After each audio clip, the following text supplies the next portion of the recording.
2000ஆம் ஆண்டு குமரி முனையில் 133 அடி உயரமுள்ள திருவள்ளுவர் கற்சிலையை திறந்து வைத்தார். இதைத் தொடர்ந்து குமரியில் உள்ள திருவள்ளுவர் சிலையின் வெள்ளி விழாவை முன்னிட்டு விவேகானந்தர் பாறை, வள்ளுவர் சிலை இவ்விரண்டையும் இணைக்கும் விதம் சுமார் 250 அடி நீளமுள்ள கண்ணாடி பாலம் தமிழக முதல்வர் மு.க. ஸ்டாலின் அவர்களால் திறக்கப்பட்டது. இந்தியாவின் முதல் கடல் மேல் கட்டப்பட்ட கண்ணாடி பாலம் இது என்பது வள்ளுவருக்கு மற்றொரு மணிமுடி.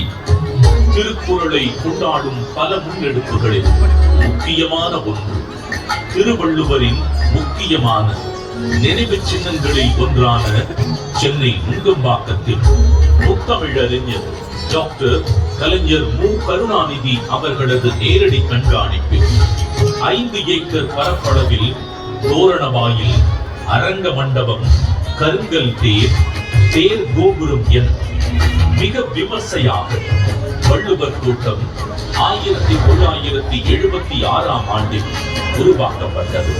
தமிழர்களின் பாரம்பரிய கட்டிடக் கலைகளின் அடிப்படையில் அமைக்கப்பட்டுள்ள வள்ளுவர் கூட்டம் வள்ளுவருக்கு புகழ் சேர்க்கும் இடமாகவும், தமிழ் மொழி சார்ந்த பல பண்பாட்டு நிகழ்வுகள் நடைபெறும்